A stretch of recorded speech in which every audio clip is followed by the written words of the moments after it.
नमस्कार, मैं हूँ लाल सिंह मानी और आप सुन रहे हैं मेरी फसक। फसक का मतलब गपशप, बातचीत।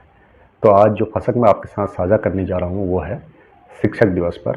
तो आज 5 सितंबर है और हमारे देश में 5 सितंबर को शिक्षक दिवस मनाया जाता है। तो इस अवसर पर हम और आप अपने उन अध्यापकों को याद करते हैं जिन्होंने हमें पढ़ाया होता है, चाहे प्राइमरी स्कूल में पढ़ाया हो या फिर हायर एजुकेशन में। तो हमारे बुजुर्ग बताते हैं आज से लगभग 70-80 साल पहले या उससे भी पहले गांव के लोग अपने बच्चों को पढ़ाने के लिए एक अध्यापक नियुक्त करते थे, प्राइवेट अध्यापक।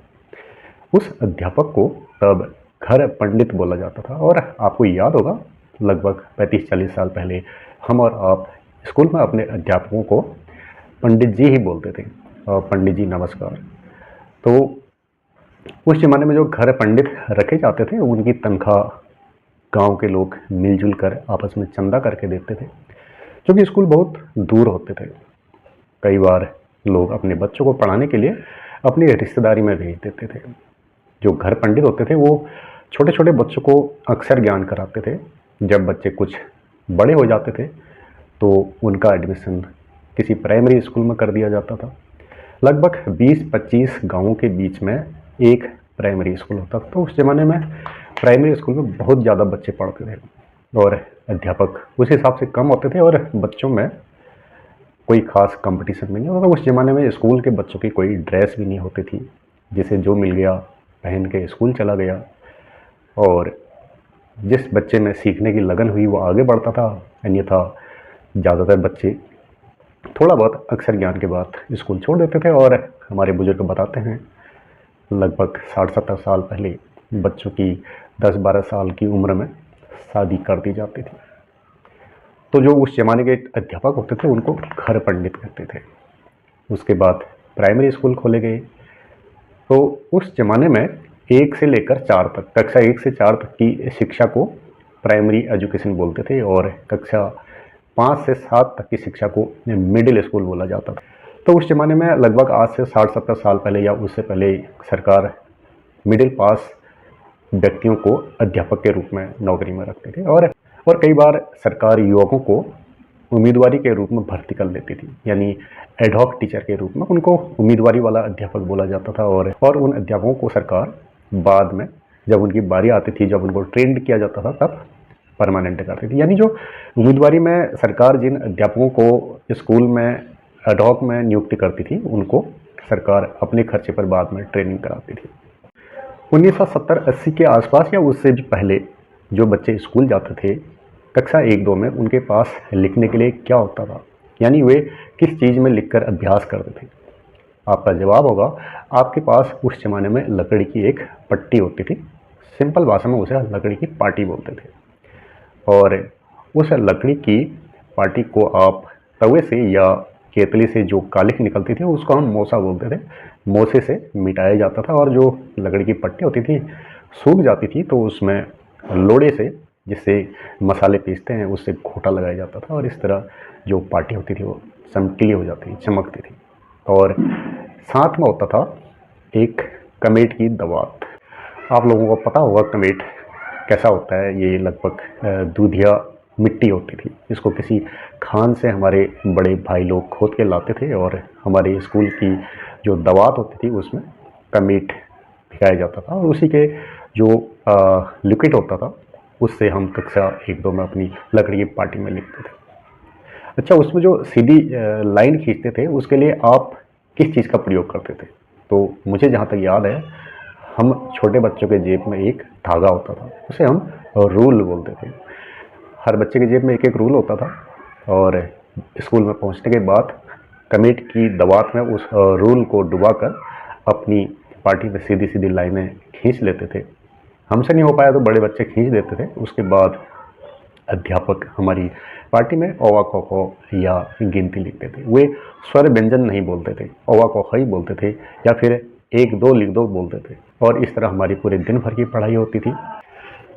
उस ज़माने में जब हम छोटे बच्चे थे तो हमारे पास लकड़ी की पार्टी में लिखने के लिए एक लकड़ी की ही कलम होती थी।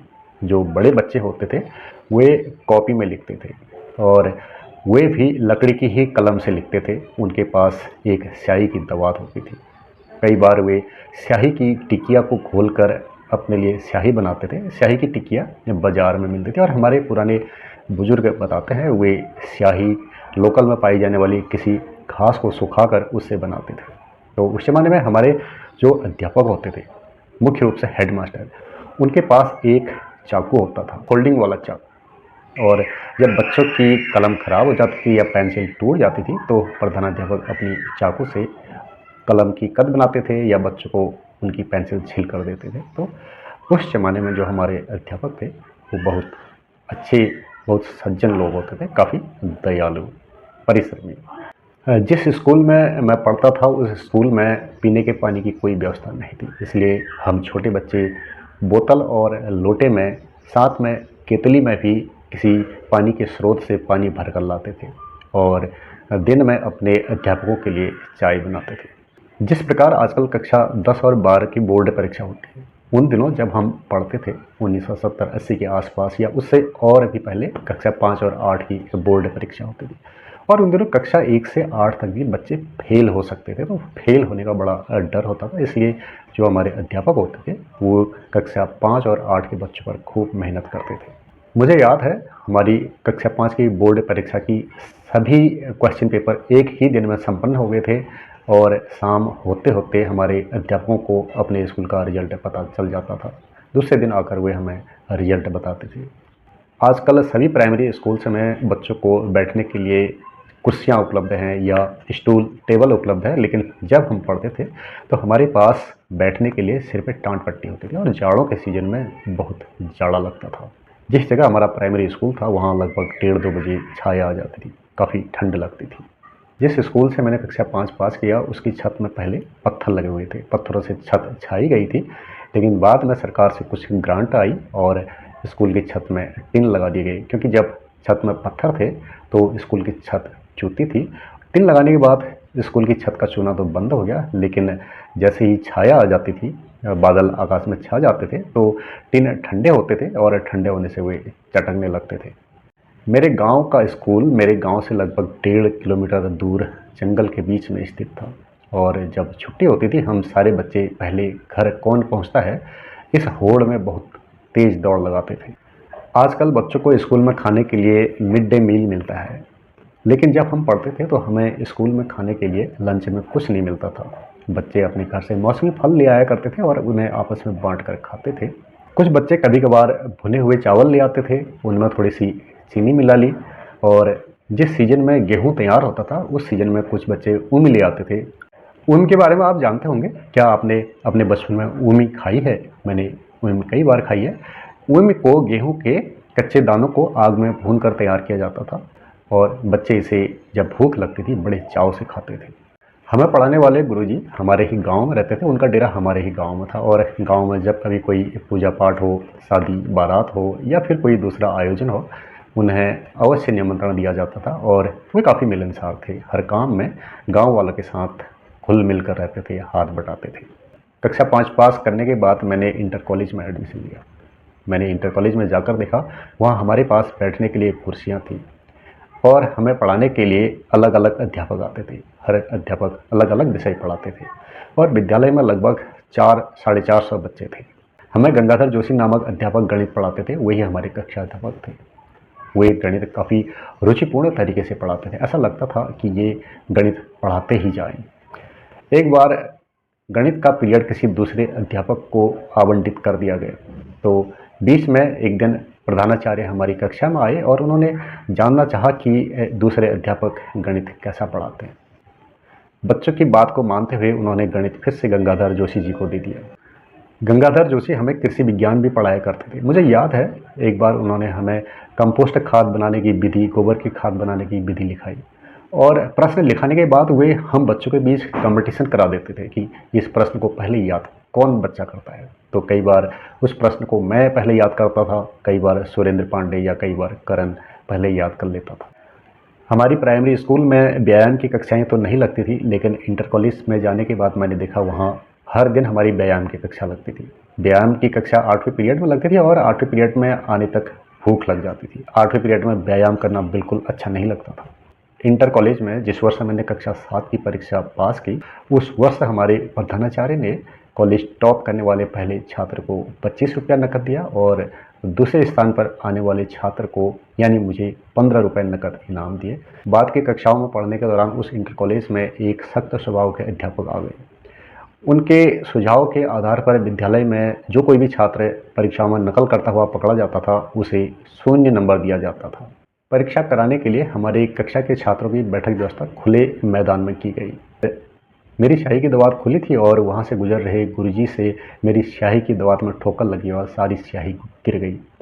मुझे नुकसान होता हुआ जानकर गुरुजी ने मेरा दिल रखने के लिए कहा, परीक्षाओं में स्याही गिरना शुभ होता है। मैं ज़रा अंधविश्वासी था।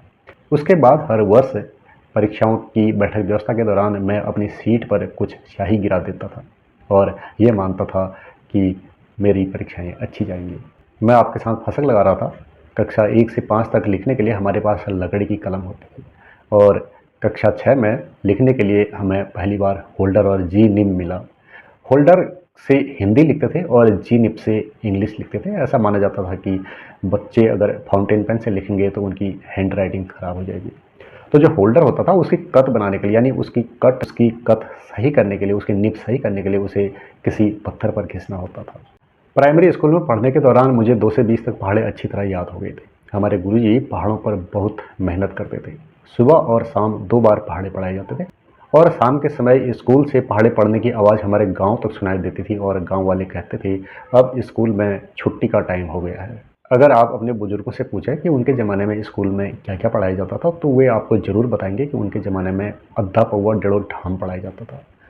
अद्धा मतलब 1 अद्धा अद्धा, 2 अद्धा 1, 3 अद्धा डेढ़, 4 अद्धा 2, कुछ इसी तरह से आगे बढ़ता था। ऐसे ही पौवा होता था, 1 पौवा पौवा, 2 पौवा आधा, 3 पौवा पौना, 4 पौवा 1। ऐसे ही ढाम होता था, 1 ढाम ढाम, 2 ढाम 5, 3 ढाम 7.5, 4 ढाम 10। ऐसे ही पौना भी होता था, 1 पौना पौना, 2 पौना डेढ़, इसी तरह ये भी आगे बढ़ता था। तो उस ज़माने में दूसरे तरह की पढ़ाई होती थी। उस ज़माने के अध्यापक, उनके लिए स्कूल में बैठने के लिए कुर्सी नहीं होती थी। हमारे बुजुर्ग बताते हैं, सीनियर अध्यापक बताते हैं कि उस ज़माने में अध्यापक जो है एक टिन का कनस्तर या किसी ऊंचे पत्थर पर बैठकर पढ़ाते थे। स्कूल की बिल्डिंग ऐसे नहीं होती जैसे आज है और कई बार अध्यापक किसी पेड़ के नीचे भी बच्चों को पढ़ाते थे। तो आज शिक्षक दिवस है। आप सबको शिक्षक दिवस की ढेर सारी बधाई।